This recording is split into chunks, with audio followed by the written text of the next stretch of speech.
Ya, Timnas terjun bebas kalah 0-5 dari Uni Emirat Arab dalam pertandingan kualifikasi Piala Dunia 2022 melengkapi kekalahan sebelumnya dari Malaysia dan Thailand. Kebobolan 11 gol dari 3 kekalahan menjadi pukulan telak anak asuhan dari Simon McManamy. Mengapa Indonesia tidak berdaya? Untuk membahasnya sudah ada mantan pemain tim nasional Imran Nahumaruri. Bung Imran, selamat pagi. Selamat pagi. Terima kasih bersama kami di Metro Pagi Prime Time. Bung Imran, apakah kiprah Indonesia di kualifikasi Piala Dunia 2022 sudah berakhir? Iya, saya pastikan iya. Karena kalau kita lihat pertandingan terakhir kemarin lawan UEA ya, kita kalah 5-0, artinya peluang untuk lolos ke fase berikutnya sudah tertutup. Sudah tertutup. Ya, betul. Tapi apa yang salah nih? Kalau kita bicara timnas Indonesia kan meskipun kemudian setiap turnamen selalu bermain, tapi harapannya tetap selalu tinggi, Bung Imran. Tapi kalau dalam kualifikasi 2022 Piala Dunia ini apa yang salah menurut Anda? Sepak bola kita harus lihat secara luas, artinya kita jangan lihat dari satu sisi. Kalau kita lihat perjalanan tim ini memang tidak ideal bagi saya karena secara persiapan sangat minim jika dibandingkan dengan tim-tim sekelas Uni Emirat Arab yang sebelum turnamen ini mereka tesnya di Jerman dan Austria. Ya, artinya tim ini memang sudah dipersiapkan sudah lama. Begitupun dengan Thailand, bagaimana mereka mempersiapkan tim mereka, bahkan kompetisi sempat diistirahatkan. Begitu dengan Vietnam yang saat ini lagi lagi bagus bersaing di tingkat Asia Tenggara. Indonesia sendiri, saya pikir pelatih Simon dan para stafnya sudah mempunyai konsep bagaimana membangun tim ini agar lebih baik lagi. Tapi dia terkendala dengan faktor-faktor yang lain. Misalnya dia harus benturan dengan kompetisi. Artinya pemain kalau sudah capek di kompetisi ketika bergabung ke tim nasional, saya pikir kondisi mereka tidak 100%, pasti di bawah itu. Itu makanya dibilang nggak fit 100% ya? Iya betul. Kalau kita pertandingan ketiga ini kan sebenarnya hampir sama seperti pertandingan 2 kali sebelumnya ketika melawan Malaysia, lawan Thailand. Ketika lawan Malaysia kita hanya main 1 babak. Selebihnya anak-anak fisiknya drop. Begitupun ketika melawan Thailand kondisi yang sama, dan ini terjadi ketika melawan Uni Emirat Arab. Tapi dari segi permainan sendiri bagaimana, Bung Imran? Ketika mereka melawan Malaysia di babak pertama mereka bagus, tapi setelah itu mereka jelek. Tapi ketika melawan Thailand menurut saya pertandingan itu progresnya sangat baik. Artinya ketika lawan Malaysia mereka bermain bola-bola direct. Kalau Thailand itu mereka sudah bermain bagaimana positioning dari kaki ke kaki. Tapi memang hasilnya tidak sesuai dengan harapan Simon, karena itu lagi-lagi sehebat apapun seorang pemain ketika dia berhadapan dengan kebugaran yang tidak ideal, saya pikir sulit bagi dia untuk bisa menampilkan peluang terbaik. Berarti kita nggak bisa ya menyalahkan pemainnya nih. Media sosial kan kadang-kadang mainnya jelek nih segala macam. Nanti gimana? Iya, saya pikir para pemain pasti punya keinginan kemauan untuk tampil maksimal. Kita lihat pertandingan tadi malam. Saya pikir pemain sudah berjuang kerja keras. Tapi memang lagi-lagi kembali ke kebugaran pemain. Makanya saya bilang tadi, siapa apapun seorang pemain, tapi kalau dia tidak dalam kondisi ideal, saya pikir akan sulit bagi dia untuk bisa tampil maksimal. Begitupun seorang pelatih. Siapa apapun taktikal dari seorang pelatih, tapi kalau para pemain tidak dalam performa terbaik, saya pikir dia akan sulit untuk bisa mengaplikasikan apa yang diterapkan oleh pelatih. Kalau dengan kita katakan tadi Bung Imran bilang katakannya kiprah kita sudah berakhir di 2022. Ini sisa pertandingan kedepannya bagaimana nih kemudian? Bisa kita maksimalin dengan cara seperti apa nih kemudian? Iya, saya pikir bagaimana Coach Simon dan para stafnya pasti sudah belajar dari 3 pertandingan sebelumnya. Yang harus dilakukan adalah bagaimana mengembalikan mentalitas para pemain.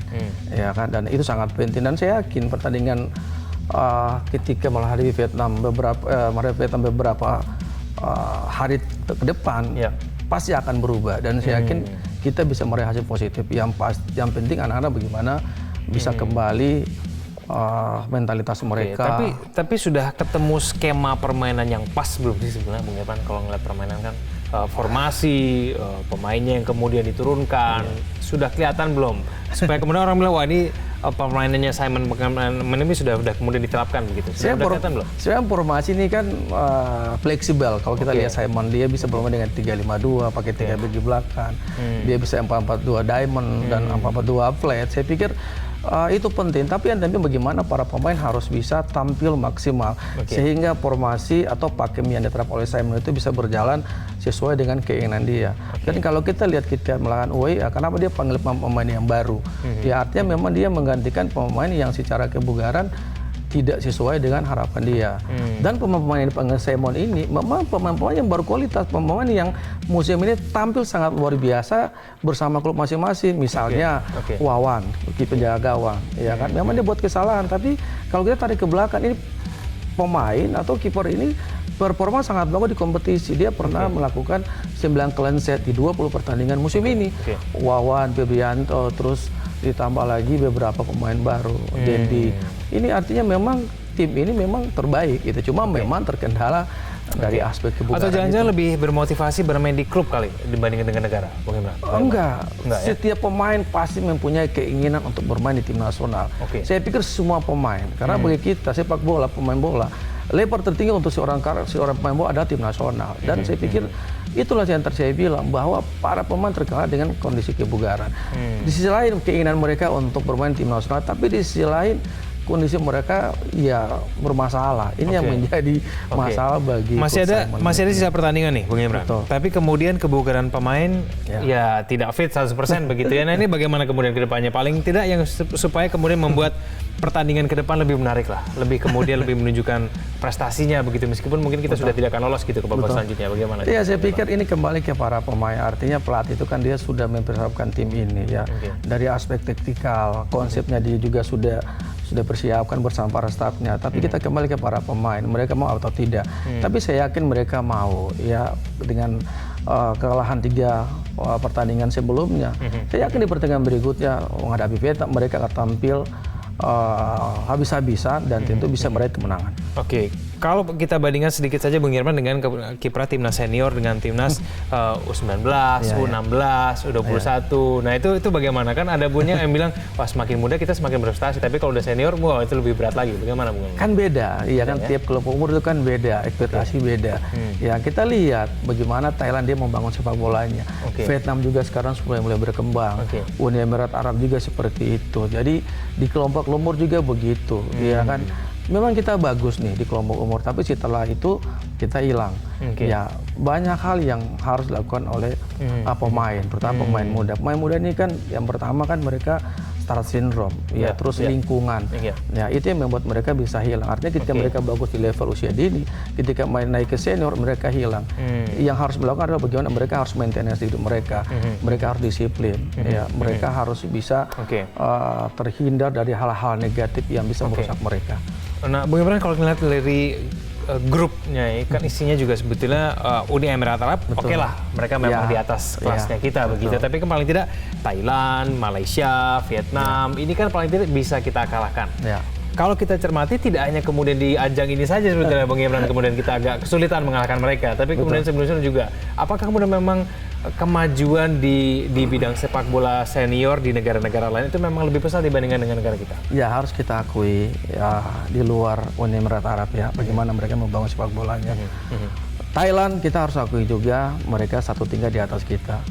Tapi itu juga tidak instan. Bagaimana mereka berproses sangat panjang, kompetisi mereka sangat baik, ya kan, terus terstruktur. Ya. Vietnam juga saat ini dia sudah mulai running, ya kan, itu dibuktikan di Piala Asia kemarin. Mereka bisa bersaing dengan Jepang dan sebagainya. Kalau saya lihat Indonesia memang serba sulit ya. Kompetisi juga berjalan tidak sesuai dengan yang kita harapkan. Artinya kita tidak bisa menyalahkan PSSI sepenuhnya. Karena memang jadwal kompetisi itu kan sudah dibuat sesuai dengan kalender FIFA. Tapi lagi-lagi faktor non tenis misalnya pilkada sehingga jadwal itu berubah, itu berimbas ke pertandingan-pertandingan yang lain, sehingga itu berakibat ke jadwal tim nasional seperti saat ini. Bung Imran, sebagai mantan pemain, Anda juga mungkin bisa merasakan begitu ya apa yang dirasakan pemain timnas sekarang.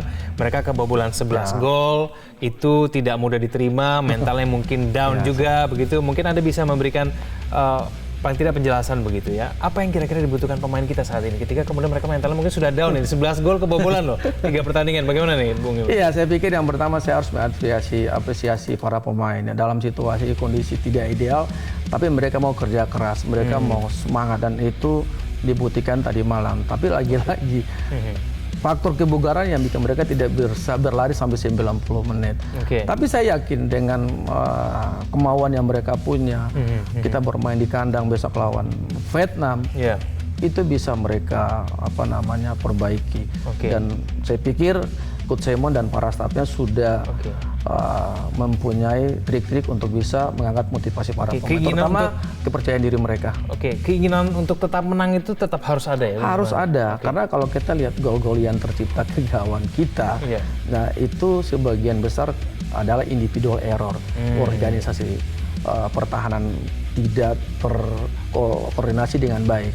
Ya artinya memang di situ fisik lagi berbicara. Ketika para pemain itu dia bisa, kan kalau bicara konsentrasi kan larinya ke fisik. Kalau fisik kita udah lemah itu jatuhnya konsentrasi, dan itu terjadi tadi malam. Tapi saya yakin ya bahwa kita masih punya beberapa game lagi, dan saya yakin para pemain bisa memperbaiki itu dan bisa tampil lebih bagus lagi dibandingkan pertandingan sebelumnya. Meskipun kiper Indonesia sudah berakhir di kualifikasi 2022, kita doakan tetap menang di pertandingan selanjutnya. Iya, amin. Mudah-mudahan seperti itu, karena target kita setelah Piala Dunia kan ada AFF nanti kan. Bung Imran, terima kasih telah bergabung. Sama-sama. Selamat pagi. Selamat pagi. Selalu.